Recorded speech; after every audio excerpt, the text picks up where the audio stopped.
ছোট্ট আগুন নিভানোর জন্য ব্যয় করা হয়েছে। গত 10-15 দিন অতিক্রম হয়েছে, এখন পর্যন্ত আগুনকে নিয়ন্ত্রণ করা সম্ভব হয়নি, যার মাধ্যমে আল্লাহ সুবহানাহু ওয়া তাআলা প্রমাণ করে দিয়েছেন যে আল্লাহ সুবহানাহু ওয়া তাআলা এখনো তার আযাব এবং তার গজব পাঠাতে সক্ষম।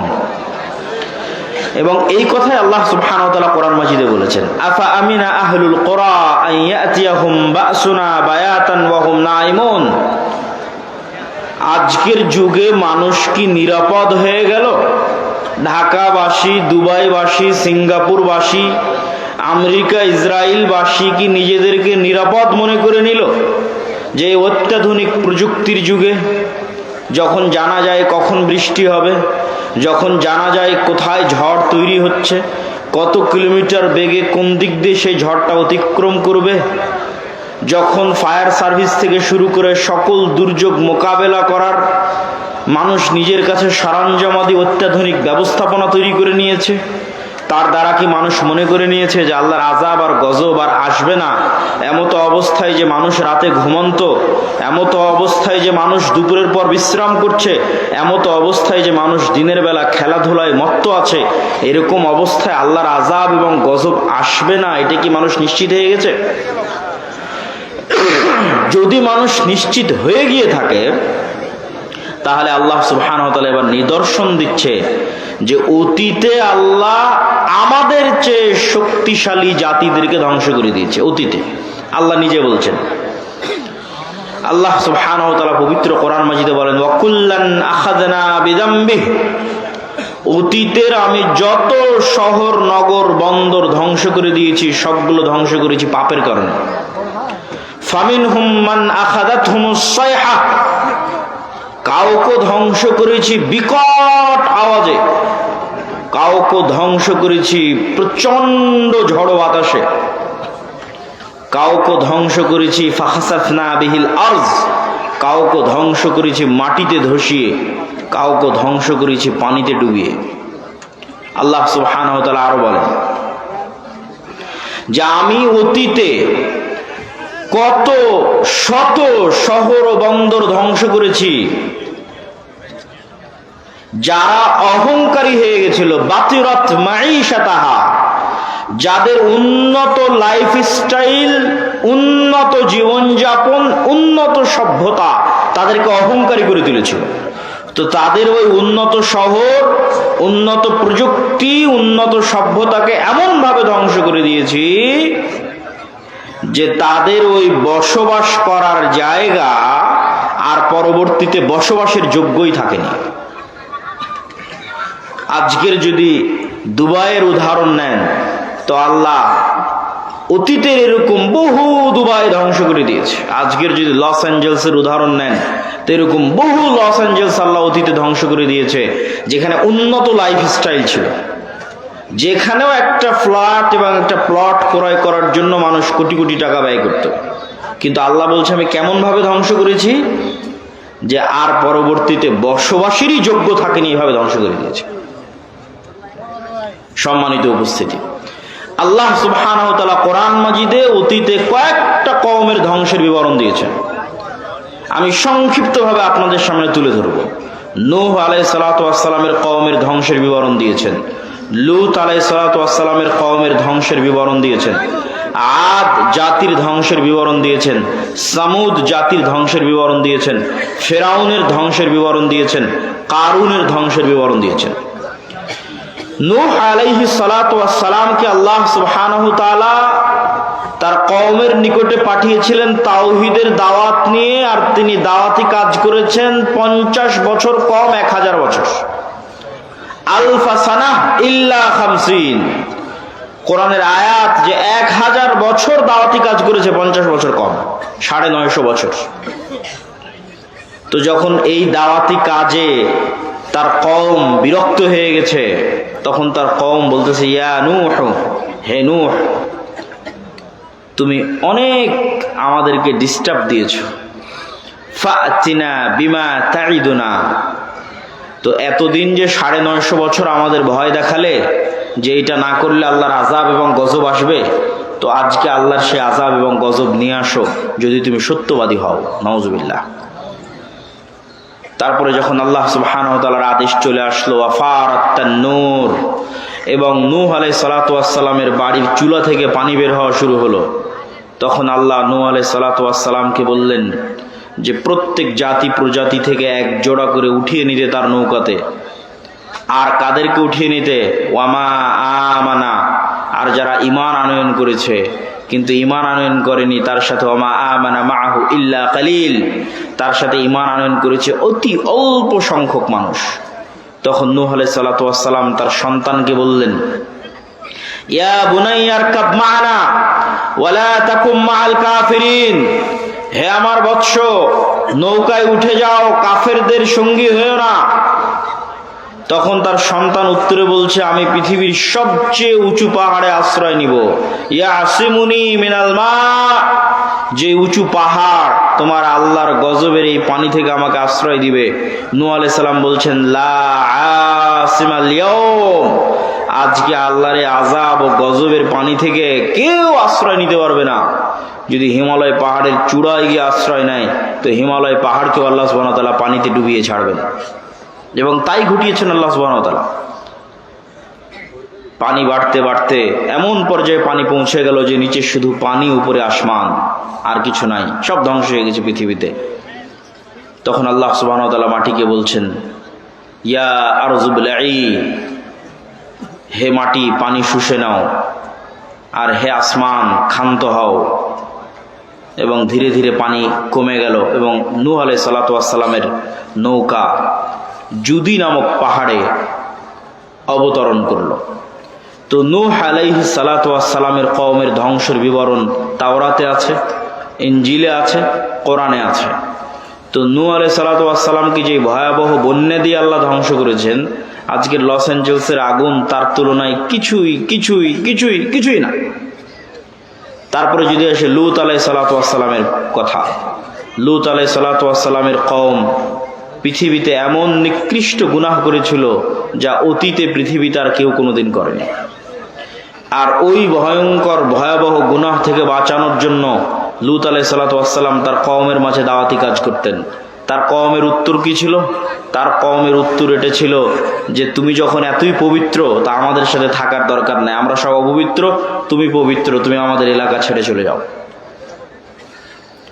এবং যখন তারা লূত আলাইহিস সালাতু ওয়াস সালামকে এইভাবে তাকে উত্তর দিল, তখন আল্লাহ ফেরেশতা পাঠালেন। ফেরেশতা ইব্রাহিম আলাইহিস সালাম হয়ে লূত আলাইহিস সালাতু ওয়াস সালামের নিকটে গেল, সুন্দর সুদর্শন কিশোর এবং যুবকের আকৃতিতে। তখন ওই অঞ্চলের যারা মানুষ, নিকৃষ্ট পশুতুল্য মানুষ, তারা তখন তাদের লোলুপ দৃষ্টি এই ফেরেশতাদের দিকে দিল। লূত আলাইহিস সালাম তখনও জানতেন না তারা ফেরেশতা। তখন লূত আলাইহিস সালাতু ওয়াস সালাম ভয় পেয়ে গেলেন, আলাইসা মিনকুম রাজুলুর রাশীদ, তোমাদের মধ্যে কি একজনও পবিত্র মানুষ নাই? এবং তিনি আফসোস করে বললেন যে আমি আশ্রয় গ্রহণ করছি ইলা রুকনিন শাদীদ, তথা আল্লাহর নিকটে আশ্রয় প্রার্থনা করতেছেন, আল্লাহর আশ্রয় ছাড়া আমার বাঁচার জায়গা নাই। আজকে তোমরা আমার মেহমানদের সামনে আমার মেহমানকে তোমরা আজকে অপমান করবা। তখন এবার মেহমানেরা উত্তর দিয়ে বলছে, ইন্না রাসূলু রাব্বিক। লূত আলাইহিস সালাতু ওয়াস সালাম, ভয় পাওয়ার কিছু নাই, আমরা আল্লাহর পক্ষ থেকে পাঠানো ফেরেশতা, আপনি এক্ষুনি এই মুহূর্তে শহর ত্যাগ করেন। ওয়ালা ইয়ালতাফিত, পিছনে ফিরে তাকাবেন না। তাদের লাস্ট টার্গেট হচ্ছে মাউইদুহুমুস সুবহ, সকাল, সকালে ধ্বংস হয়ে যাবে। আলাইসাস সুবহু কারীব, সকাল কি অতি নিকটে নয়? সকাল হওয়ার আগে শহর ত্যাগ করেন, পিছনে ফিরে তাকাবেন না, স্ত্রীকে সাথে নেবেন না, সেও তাদের অন্তর্ভুক্ত হবে, আযাবের অন্তর্ভুক্ত হবে। এবার আল্লাহ বলছে যে আলনা আলিয়াহা সাফিলাহা, ওই শহরকে আমি কি করলাম জানো? ওই শহরকে এইভাবে উল্টিয়ে দিলাম, তার উপর অংশ করে দিলাম নিচে, নিচের অংশ করে দিলাম উপরে। ওয়া আরসালনা আলাইহিম হিজারাতাম মিন সিজিল, আর তাদের উপর পাঠাতে থাকলাম আসমান থেকে আগুনের পাথর বৃষ্টি। আগুনের পাথর বৃষ্টি আসমান থেকে পাঠাতে থাকলাম, শহরকে উল্টিয়ে দিলাম। তো এই যে ভয়ঙ্কর ভয়াবহ গজব আল্লাহ নাজিল করলেন, তার তুলনায় এই লস অ্যাঞ্জেলসের আগুন কিছুই নয়। এবার 3 আদ জাতি, আর আমি আদ জাতির নিকটে পাঠিয়েছি আখাহুম হুদ, তাদের ভাই হুদকে। আমি আদ জাতির নিকটে পাঠিয়েছি হুদ আলাইহিস সালাতু ওয়াস সালামকে। আর এই প্রত্যেক নবীর দাওয়াত কমন ছিল, ইয়া কওমি ইবুদুল্লাহ, হে আমার কওম আল্লাহর ইবাদত করো, আল্লাহ ব্যতীত ইবাদতের যোগ্য কেউ নাই। তো আদ জাতি কি উত্তর দিল? আদ জাতিকেও হুদ আলাইহিস সালাতু ওয়াস সালাম বলেছিলেন আল্লাহর ইবাদত না করলে আল্লাহর গজব আসবে। তখন আদ জাতি উত্তরে বলেছিল, মান আশাদ্দু মিন্না কুওয়া, হুদ তুমি আমাদেরকে আল্লাহর আযাবের গজবের ভয় দেখাও। তুমি বলো তো এই পৃথিবীতে আমাদের চেয়ে কেউ শক্তিশালী আছে? আমাদের চাইতে এই পৃথিবীতে কেউ কি শক্তিশালী আছে যে তুমি আমাদেরকে গজবের ভয় দেখাও, আযাবের ভয় দেখাও? তো মজাকের কথা যে আদ জাতির উপর গজব আসবে। যেমন আমাদের কাছে মজাক মনে হতে পারে আজকের পৃথিবীর সবচেয়ে শক্তিশালী রাষ্ট্র ইসরায়েল, সবচেয়ে শক্তিশালী রাষ্ট্র আমেরিকা, তাদের উপর আবার কি আসতে পারে আর তাদেরকে কে আবার ক্ষতিগ্রস্ত করতে পারে? ঠিক যেভাবে আদ জাতি বলেছিল মান আশাদ্দু মিন্না কুওয়া, তখন আল্লাহ বলেছিলেন আওয়ালাম ইয়ারাও, তারা কি জানে না আন্নাল্লাহাল্লাযী খালাকাহুম, যে তারা যতই শক্তিশালী হোক, যতই উন্নত সভ্যতার হোক, তার শক্তি বাড়তে বাড়তে বাড়তে বাড়তে পৃথিবীর মানুষের শক্তি সভ্যতার যদি শেষ সীমায় পৌঁছে যায়, তবুও লাস্ট রেজাল্ট হচ্ছে আল্লাহ তাদের সৃষ্টিকর্তা আর ওরা সৃষ্টিজীব। তো শক্তি কার বেশি হবে? আল্লাহ, সৃষ্টিকর্তার বেশি হবে। এটাই যুক্তির কথা, এটাই লজিকের কথা। তো আমেরিকা ইসরায়েলের শক্তি যতই বেশি হোক, আল্লাহ সুবহানাহু ওয়া তাআলা আমেরিকা এবং ইসরায়েলের যদি সৃষ্টিকর্তা হন, তাহলে দিন শেষে শক্তি কার বেশি? আল্লাহ বেশি। তখন আদ জাতিকে আল্লাহ সুবহানাহু ওয়া তাআলা ধ্বংস করলেন বিরিহিন সরসরিন আতিয়া, প্রচন্ড ঝড়ো বাতাস এবং প্রচন্ড ঠান্ডা, প্রচন্ড ঝড়ো বাতাস এবং প্রচন্ড ঠান্ডা। আর এই প্রচন্ড ঝড়ো বাতাস আর প্রচন্ড ঠান্ডা বাতাস চলল 1 সপ্তাহ ব্যাপী, এবং এই 1 সপ্তাহ ব্যাপী প্রচন্ড ঝড়ো বাতাসে তারা হয়ে গেল গোড়া কাটা খেজুর গাছের ন্যায়।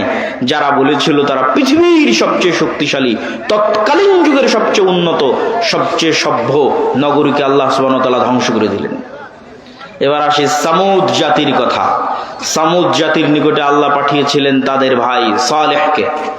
সালেহ আলাইহিস সালাতু ওয়াস সালাম একই কথা তার কওমকে বললেন, আর তার কওমকে আল্লাহর নিদর্শন হিসেবে পেশ করলেন নাকাতুল্লাহ, আল্লাহর উটনি। এই আল্লাহর উটনি আল্লাহর জমিনে চলবে, তোমরা একে ক্ষতি করার চেষ্টা করিও না, ক্ষতি করলে আল্লাহর গজব আসবে। ওয়ালাহা শিরবুম মালুম, 6 দিন তোমাদের জন্য কুয়ায় পানি পানের, একদিন আল্লাহর উটনির জন্য।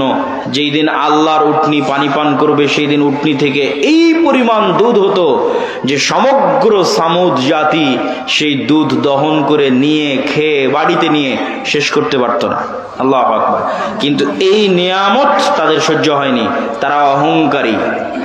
অহংকারী হয়ে সালেহ আলাইহিস সালাতু ওয়াস সালামকে বলছে ফাকারুহা, কেটে নিয়ে, উটনির পা কেটে নিয়ে সালেহ আলাইহিস সালাতু ওয়াস সালামকে বলছে ফাতিনা বিমা তাইদুনা, আযাবের ভয় দেখাতে এই যে তোমার আল্লাহর উটনির পা কেটে নিয়েছে, এবার আযাব নিয়ে আসো। কোথায় আযাব? আযাব নিয়ে আসো। ফাখাযাতহুমুস সাইহা, কোথাও এসেছে ফাখাযাতহুমুর রাজফা, বিকট আওয়াজ, এমন বিকট আওয়াজ যে বিকট আওয়াজে তারা হয়ে গেল ওয়াহুম জাসিমিন। মুফাসসিরিনে কিরাম লিখছেন জাসিমিনের অর্থ যে যে যেখানে যে অবস্থায় ছিল সে অবস্থায় থেকে গেল। কেউ চা পান করছিল তো চা হাতে নিয়ে ওভাবেই থেকে গেল, বিকট আওয়াজের সাথে সাথে ওভাবেই মৃত্যু হয়ে গেছে, ওভাবে থেকেও গেছে। কেউ দৌড়াচ্ছিল, ও দৌড়ানো অবস্থায় থেকে গেছে। কেউ খাবার খাচ্ছিল, খাবার খাওয়া অবস্থায় থেকে গেছে। কেউ গোসল করছিল, গোসল অবস্থায় থেকে গেছে। ওয়াহুম জাসিমিন, এক বিকট আওয়াজে পৃথিবীর তৎকালীন পৃথিবীর সবচেয়ে শক্তিশালী সম্প্রদায় এক বিকট আওয়াজে ইনস্ট্যান্ট যে যেখানে যে অবস্থায় ছিল সেভাবে থেকে গেছে, দুনিয়া থেকে বিদায় নিয়ে নিয়েছে। এই ছিল সামুদ জাতির ঘটনা। সম্মানিত উপস্থিতি, নূহ আলাইহিস সালাতু ওয়াস সালাম, লূত আলাইহিস সালাতু ওয়াস সালাম, আদ জাতি, সামুদ জাতি, এই চারটে বড় বড় জাতিকে আল্লাহ সুবহানাহু ওয়া তাআলা চারটে ভিন্ন ভিন্ন ধরনের আযাব দিয়ে ধ্বংস করে দিয়েছেন। আর আল্লাহ আরো বলেছেন, আফা আমিনা আহলুল কুরা, আজকের যুগের মানুষেরা কি নিজেকে নিরাপদ মনে করে নিয়েছে যে আল্লাহর আযাব ও গজব আসবে না? যদি নিরাপদ মনে করে নিয়ে থাকে তাহলে তারা যেন তাদের ভুলকে সংশোধন করে নেয়। আল্লাহর আযাব এবং গজব যে কোনো মুহূর্তে আসতে পারে, যে কোনো সময় আসতে পারে। আর লস এঞ্জেলস ক্যালিফোর্নিয়ায় যে আগুন জ্বলতেছে, এইরকম আগুনে যদি সারা পৃথিবীও জ্বলে যায় তবু হক হবে। এই জন্য হক হবে যে সারা পৃথিবীর মানুষের চোখের সামনে, সারা পৃথিবীর সকল রাষ্ট্রনেতার সামনে, BBC, CNN, Al Jazeera, TV channel, Facebook, YouTube সব লাইভের সামনে 60,000 নিরস্ত্র নিরীহ মানুষকে গাজায় হত্যা করা হয়েছে। সারা পৃথিবীর সব রাষ্ট্রপ্রধান দেখেছে, সারা পৃথিবীর সব মানুষ দেখেছে। সবার পক্ষে সম্ভব ছিল এই মহা হত্যাযজ্ঞ আটকানোর, কিন্তু তারা এই মহা হত্যাযজ্ঞ আটকাতে যায়নি, আটকানোর চেষ্টা করেনি। তাদেরকে এর জবাব দিতে হবে। এই এক গাজার উপর যে অত্যাচার চালানো হয়েছে, এই অত্যাচারে যদি সমগ্র আমেরিকা, সমগ্র ইউরোপ আর সমগ্র ইসরায়েল জ্বলে পড়ে যায়, তবু আল্লাহ সুবহানাহু ওয়া তাআলার জন্য এটা হক হবে। এবং আল্লাহ এটা বলেছেন, কোরআনেই বলেছেন যে আল্লাহ সুবহানাহু ওয়া তাআলা যখন কোনো শহর ও বন্দর ধ্বংস করেন তখন আল্লাহ অত্যাচার করেন না, বরং তারা অত্যাচারী ছিল তাই ধ্বংস করে দেন। সম্মানিত উপস্থিতি, এটি থেকে আমাদের শিক্ষা নিতে হবে, মুসলমানদের শিক্ষা নিতে হবে যে আমরা যে কোনো মুহূর্তে আল্লাহর আযাব এবং গজবের শিকার হতে পারি। যে অশ্লীলতা, যেই বেহায়াপনায় লূত আলাইহিস সালাতু ওয়াস সালামের কওম ধ্বংস হয়েছিল, ওই বেহায়াপনা, ওই অশ্লীলতাও বাংলাদেশে ঢুকানোর চেষ্টা করতেছে শয়তানের দোসরেরা। এমনও রাজনৈতিক দল বাংলাদেশে আছে যারা তাদের দফার মধ্যে যুক্ত করে দিয়েছে যে তারা রেইনবো নেশন তৈরি করবে, রংধনু জাতি তৈরি করবে। তো নেলসন ম্যান্ডেলা আফ্রিকায় রংধনু জাতি তৈরি করতে গিয়ে এই লূত আলাইহিস সালাতু ওয়াস সালামের কওমের অশ্লীলতাকে প্রমোট দিয়েছিল। আজকের এই ধরনের রাজনৈতিক দলগুলো আবার পদ তৈরি করেছে, লিঙ্গ সমতা, লিঙ্গ ন্যায্যতা নামে একটা পদ তৈরি করেছে। নাউজুবিল্লাহি মিন যালিক। এর প্রত্যেকটার পিছনের উদ্দেশ্য হচ্ছে ইবলিসের যে স্কিম আছে, শয়তানের যে পদক্ষেপ আছে সেটা বাস্তবায়ন করা। তবে হ্যাঁ, তাদের জন্য অনেক বড় ধাক্কা, এই সমস্ত শয়তানের অনুসারীদের জন্য অনেক বড় ধাক্কা যে তাদের আব্বার দেশে তাদের বিরোধী লোক চলে এসেছে। তার মানে তাদের সবগুলোর আব্বা হচ্ছে আমেরিকা। আর আমেরিকার নতুন প্রেসিডেন্ট ডোনাল্ড ট্রাম্পের প্রথম আদেশ যে পৃথিবীতে তৃতীয় লিঙ্গ বলে কিছু নাই, লিঙ্গ দুইটাই, নারী আর পুরুষ। আমেরিকার জন্য ডোনাল্ড ট্রাম্পের প্রথম আদেশ। তো এত ভয়ঙ্কর আদেশ হওয়ার কারণ, এটার প্রেক্ষাপটও আপনাদের জানা থাকা উচিত। এই সমস্ত যে রাজনৈতিক দলগুলো আছে এদেরকে উত্তর দেওয়ার জন্য জানা থাকা উচিত। সেটা হচ্ছে ইলন মাস্ক। ইলন মাস্কের নিজের সন্তান তার বাপকে বলছে, ইলন মাস্কের নিজের সন্তান তার বাপকে বলছে, আমাকে যদি অপারেশন করে ছেলে থেকে মেয়েতে রূপান্তর না করা হয় আমি আত্মহত্যা করব। নাউজুবিল্লাহি মিন যালিক। ইলন মাস্ক ছেলের জীবন বাঁচাতে অপারেশনের অনুমতি দেয় আর দুনিয়ার মানুষকে বলে যে আমার ছেলে মারা গেছে, এবং তখন থেকে সিদ্ধান্ত নেয় যে এই শয়তানের এজেন্ডা আমেরিকায় উৎখাত করে ছাড়বে সে। এই যে ক্ষোভ, তার যে কষ্ট, যে সন্তান বাপের সামনে যদি এই ধরনের কথা বলে বাপের কি রকমের কষ্ট হতে পারে, এটার নাম দিয়েছে Elon Musk virus, woke virus. ওই রাগে, ওই ক্ষোভে টুইটার ক্রয় করে নেয়, আর ওই রাগে, ওই ক্ষোভে রাজনীতিতে যোগ দেয় এবং ডোনাল্ড ট্রাম্পের সাথে যুক্ত হয়।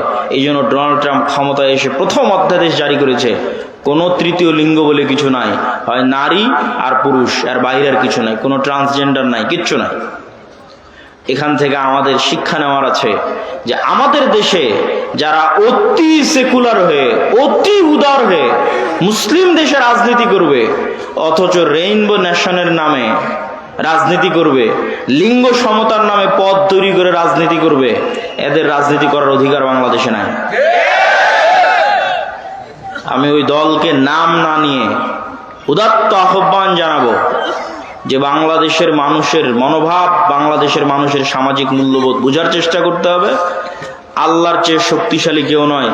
আদ সামুদ জাতি ধ্বংস হয়ে গেছে, নূহ আলাইহিস সালাতু ওয়াস সালামের কওম, লূত আলাইহিস সালাতু ওয়াস সালামের কওম ধ্বংস হয়ে গেছে। অশ্লীলতা ছড়াতে চাইলে ধ্বংস হয়ে যেতে হবে। বক্তব্যের দ্বিতীয় অংশ, বক্তব্যের প্রথম অংশ শেষ, বক্তব্যের দ্বিতীয় অংশ, ইসলামী রাষ্ট্র। ইসলামী রাষ্ট্র প্রতিষ্ঠা করার বিষয়টা এখন বাংলাদেশে অন্যতম একটি আলোচিত ইস্যু। কেউ কেউ মনে করতেছে তারা ভোটের মাধ্যমে, রাজনীতি করে, গণতন্ত্রের মাধ্যমে ইসলামী রাষ্ট্র প্রতিষ্ঠা করবে। অথচ আমরা কোরআন এবং হাদিস পড়ে বুঝতেছি যে আপনি ততক্ষণ পর্যন্ত মুমিন হতে পারবেন না যতক্ষণ না আপনি তাগুতের কাফের না হবেন। আপনি ততক্ষণ মুমিন হতে পারবেন না যতক্ষণ না আপনি নিজেকে কাফের বলে ঘোষণা করবেন যে আমি তাগুতের কাফের। কে ঘোষণা করেছিল? ইব্রাহিম আলাইহিস সালাম ঘোষণা করেছিল, কাফারনা বিকুম, তোমাদের কাফের, তোমাদের মূর্তির কাফের।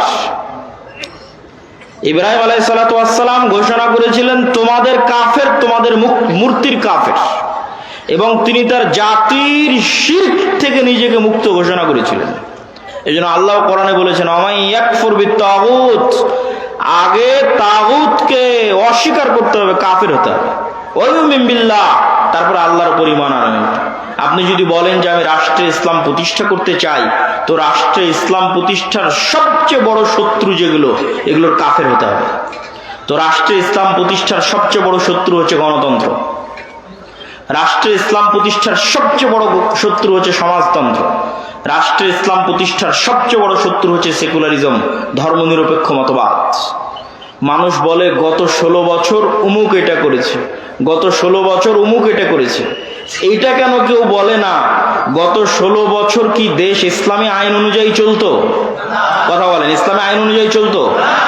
গত 16 বছর দেশ চলতো গণতান্ত্রিক নিয়ম অনুযায়ী, তাই নয় কি? গত 16 বছর দেশ চলতো ধর্মনিরপেক্ষ মতবাদ অনুযায়ী। তাহলে গত 16 বছরে আয়নাঘর কোনো ব্যক্তি তৈরি করেনি, গণতন্ত্র নিজে তৈরি করেছে। গত 16 বছর হাজারো লক্ষ মানুষকে গুম কোনো ব্যক্তি করেনি, ধর্মনিরপেক্ষ মতবাদ নিজে খুন এবং গুম করেছে। কিন্তু এইটা মুসলমানদের বুঝতে দেওয়া হয় না। মুসলমানদের সামনে একটা মূলা ঝুলিয়ে দেওয়া হয়, যখনই সিস্টেম কাজ করে না তখন ওই সিস্টেমের যে প্রধান থাকে ওর উপর রাগ উঠিয়ে দেওয়া হয়। তারপরে প্রধান যখন সরে যায় রাগ শেষ, সিস্টেম তো ওইটাই আছে। আপনাকে বুঝতে হবে যে গুণ, খুম, আয়নাঘর সিস্টেম তৈরি করেছে, গণতান্ত্রিক সিস্টেম তৈরি করেছে, সেকুলার সিস্টেম তৈরি করেছে। এই সিস্টেম যদি থাকে জুলুম থাকবে, এই সিস্টেম যদি থাকে অন্যায় অবিচার থাকবেই থাকবে। ব্যক্তির সাথে অন্যায় অবিচার সম্পৃক্ত নয়, সিস্টেমের সাথে অন্যায় অবিচার সম্পৃক্ত। আমরা শুধু নামে স্বাধীন হয়েছি, কিন্তু নিয়ম কানুন, শিক্ষা ব্যবস্থা, আইন, আদালত সবকিছু ব্রিটিশদের রেখে যাওয়া। ওই সিস্টেমেই চলতেছে।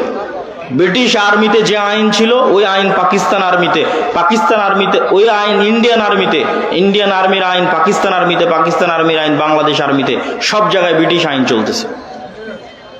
সম্মানিত উপস্থিতি, তাহলে আপনি যতক্ষণ ওই সিস্টেমের কাফের না হবেন ততক্ষণ আপনি ইসলামকে রাষ্ট্র ক্ষমতায় প্রতিষ্ঠা করবেন, এটা অলীক স্বপ্ন, এটা অলীক কল্পনা যে সেকুলারিজমের মধ্যে দিয়ে ইসলাম রাষ্ট্র ক্ষমতায় প্রতিষ্ঠিত হবে।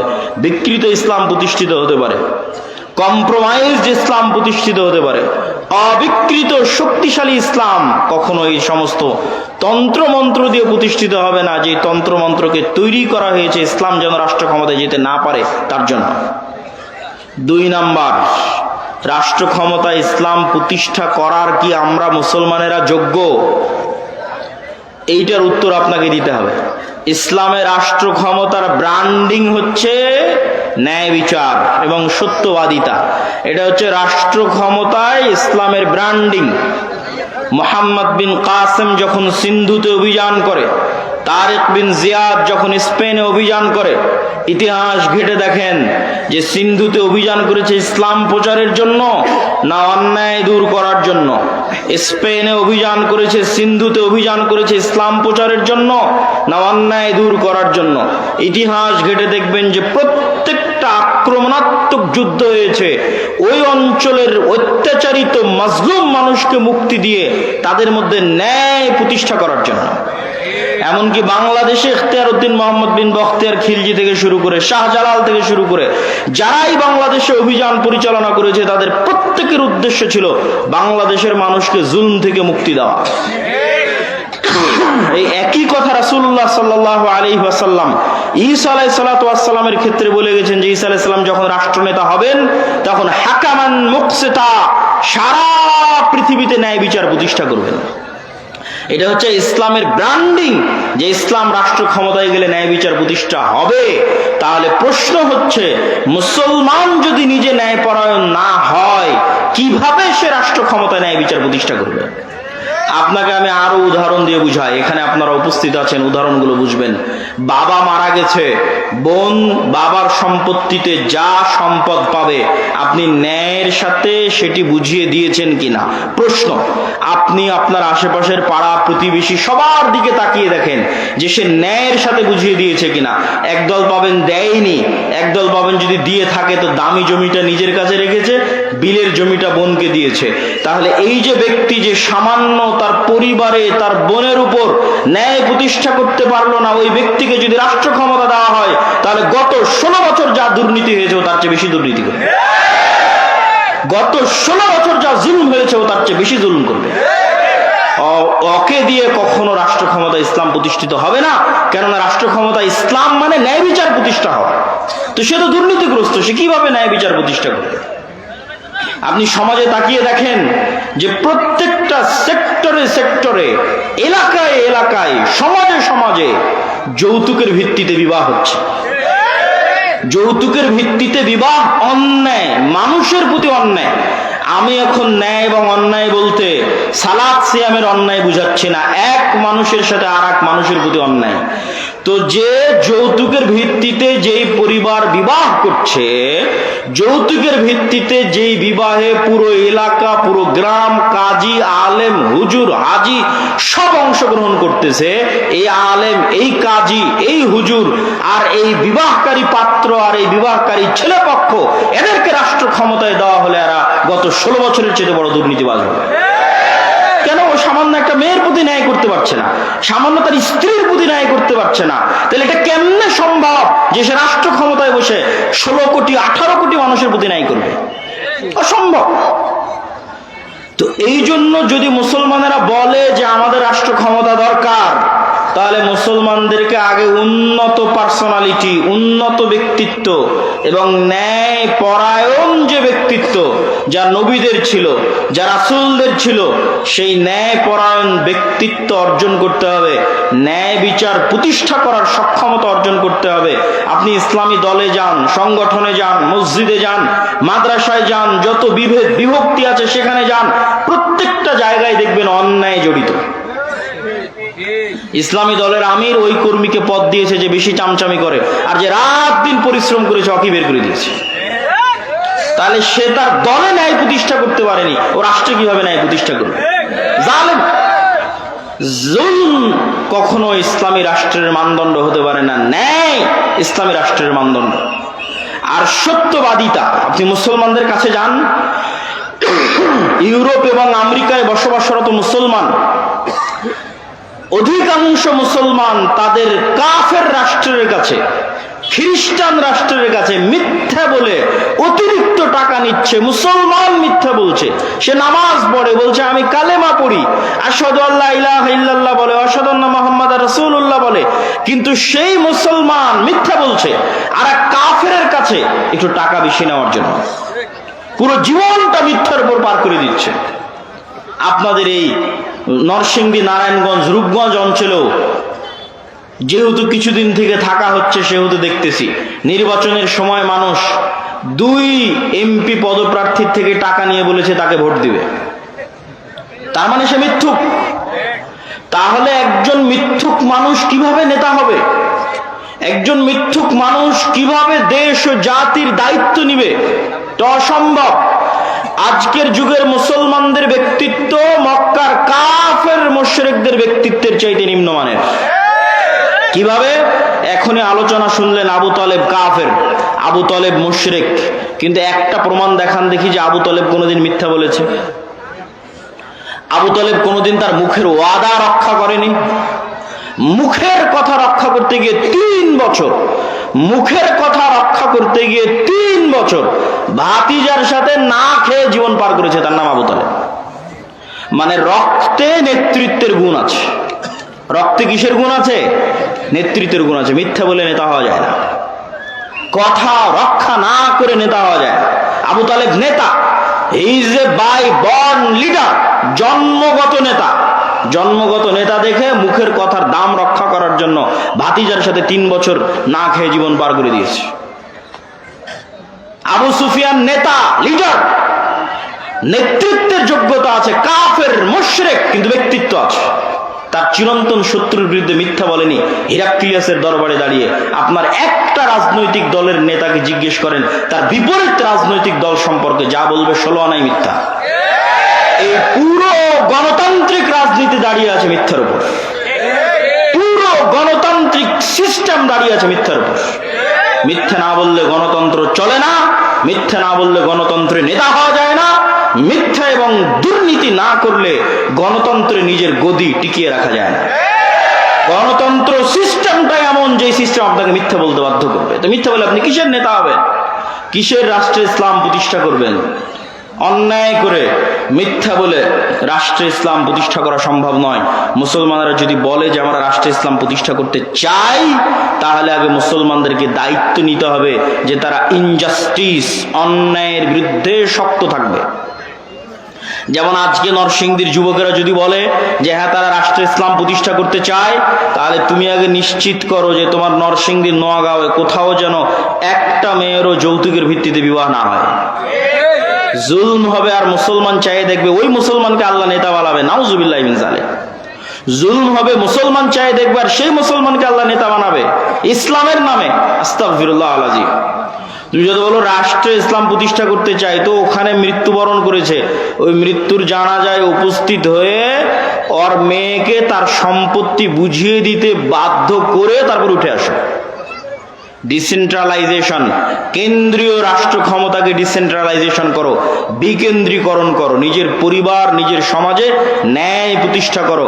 একবার ন্যায় প্রতিষ্ঠা করার সংগ্রামে নেমে গেলে আল্লাহ তোমাকে রাষ্ট্র ক্ষমতা এমনি দিয়ে দিবে ইনশাআল্লাহ। কেননা তখন তুমি যোগ্য বিবেচিত হয়ে যাবা। সত্যবাদী ব্যক্তি, ন্যায় প্রতিষ্ঠাকারী ব্যক্তি আল্লাহর দরবারে যোগ্য বলে বিবেচিত হবে নেতা হওয়ার।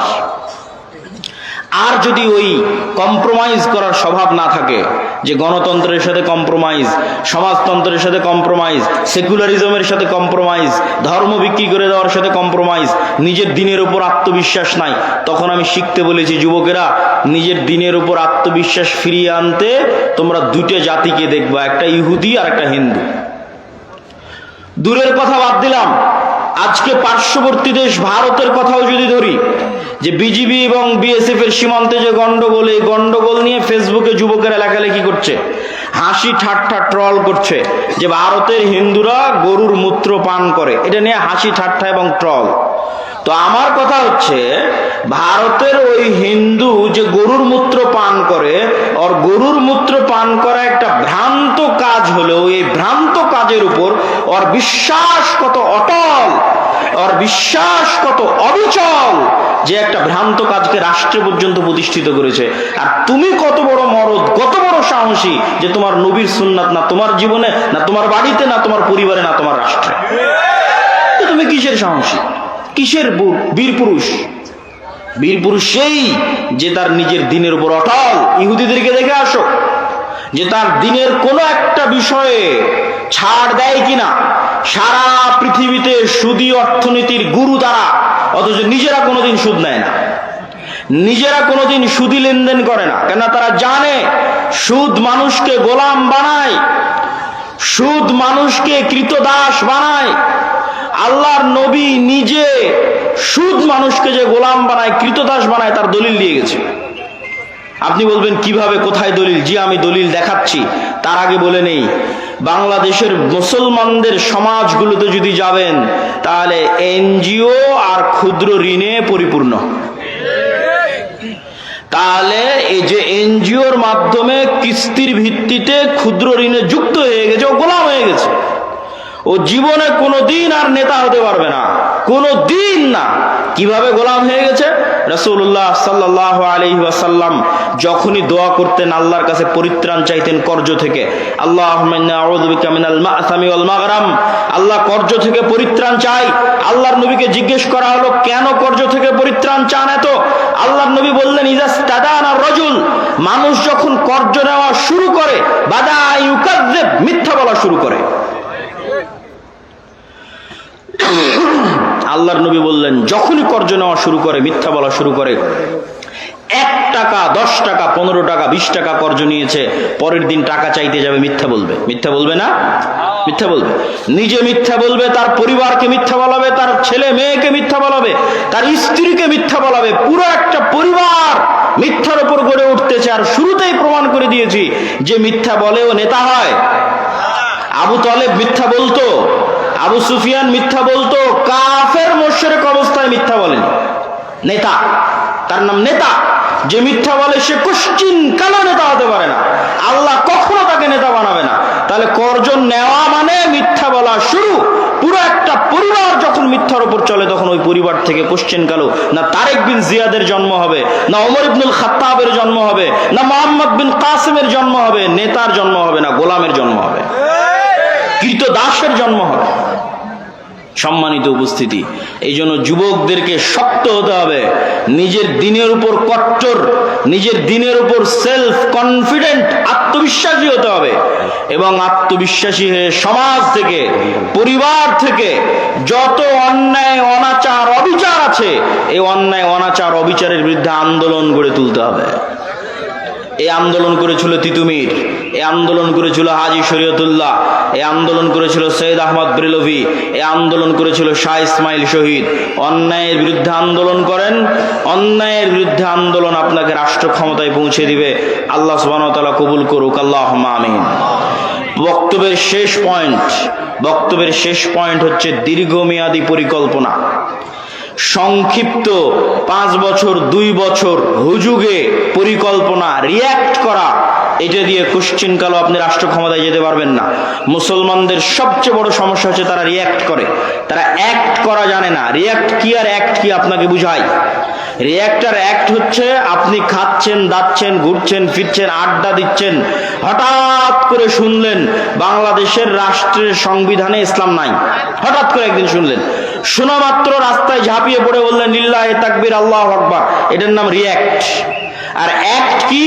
যে ওই রাষ্ট্র থেকে ইসলাম সরিয়েছে, ও 50 বছর থেকে প্ল্যান করছে কবে সরাবে।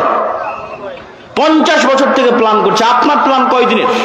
আপনি তো শুনলেন, লাফিয়ে পড়ে গেলেন লিল্লাহি তাকবীর, আল্লাহু আকবার বলে, ওই পর্যন্তই শেষ। পরিকল্পনা নাই, কার্যক্রম নাই, শক্তিশালী প্রতিষ্ঠান নাই। 5ই আগস্টে তো লক্ষ লক্ষ কোটি কোটি জনগণ ছিল, তো কোটি কোটি জনগণের সরকার তৈরি হয়নি কেন? এনজিওর সরকার কেন তৈরি হয়েছে? এনজিওদের শক্তিশালী প্রতিষ্ঠান আছে, এই জন্য তৈরি হয়েছে। আর এই কোটি কোটি পঙ্গপালের মতো জনগণের না একটা শক্তিশালী মিডিয়া আছে, না একটা শক্তিশালী অর্থনৈতিক প্রতিষ্ঠান আছে। তো কিসের রাজনীতি করবেন আপনি? আমেরিকায় গিয়ে দেখেন ইহুদিরা সংখ্যায় কত, 2%ও না, 1%ও না। অথচ শক্তিশালী প্রতিষ্ঠান থাকার কারণে বাইডেন ক্ষমতায় আসুক আর ট্রাম্প ক্ষমতায় আসুক, রাষ্ট্রের ক্ষমতা তাদের থাকে। আর মুসলমানেরা দীর্ঘমেয়াদী পরিকল্পনা নাই। ইসলামী দলগুলো বলছে এখনই ভোট করে এখনই ক্ষমতায় চলে যাবে। এখনই ভোট করে যদি এখনই ক্ষমতায় চলে যায়, তাহলে এখনই আর একজন বের হবে যে তাকে ক্ষমতা থেকে নামিয়ে দিবে। এই জন্য আপনাকে 50 বছর 100 বছরের পরিকল্পনা করতে হবে। যেই পরিকল্পনা করে সামনে আগাতে হবে। আপনি বলবেন ভাই পরিকল্পনার আশা কি? এই পরিকল্পনার আশা হচ্ছে আপনি শতভাগ নিশ্চিত থাকেন গণতন্ত্র কোনোদিন গণতন্ত্র দিয়ে ন্যায় বিচার প্রতিষ্ঠা হতে পারে না। কোনোদিন ধর্মনিরপেক্ষ মতবাদ দিয়ে ন্যায় বিচার প্রতিষ্ঠা হতে পারে না। নতুন আর যত তন্ত্রমন্ত্র সংবিধানে ঢুকানো হচ্ছে, এগুলো দিয়ে ন্যায় বিচার প্রতিষ্ঠা হবে না। ন্যায় বিচার একমাত্র শতভাগ প্রতিষ্ঠা হবে ইসলাম দিয়ে। তাহলে যতদিন গণতন্ত্র আছে ততদিন অবিচার অন্যায় থাকবে, যতদিন ধর্মনিরপেক্ষ মতবাদ আছে ততদিন অন্যায় অবিচার থাকবে। আর যতদিন অন্যায় অবিচার থাকবে ততদিন এরকম 5ই আগস্ট বারবার আসবে। 15 বছর পর আসবে, 20 বছর পর আসবে, 30 যেন সুযোগ থাকে, এই জন্য এখন থেকে দীর্ঘমেয়াদী পরিকল্পনা করতে হবে। এই দীর্ঘমেয়াদী পরিকল্পনাই হবে মুসলিম উম্মার নাজাতের মাধ্যম, বাংলাদেশের মুসলমানদের নাজাতের মাধ্যম। আল্লাহ সুবহানাহু ওয়া তাআলা কবুল করুক, আল্লাহুম্মা আমিন। 2 মিনিট থেকে 5 মিনিটের মধ্যে জরুরি কয়েকটি কথা বলে বক্তব্যের শেষের দিকে চলে যাব। মাসিক আল ইতিসাম, মাসিক আল ইতিসামের নিয়মিত লেখালেখি আমি করি, আপনাদের শ্রদ্ধেয় উস্তাদজি করে। মাসিক আল ইতিসামের ফতোয়া দেশ বিদেশের বড় বড় আলেমদের মাধ্যমে সম্পাদিত হয়। মাসিক আল ইতিসামের সম্পাদকীয় আমি নিজে লিখি। এই মাসের সম্পাদকীয় আছে সিরি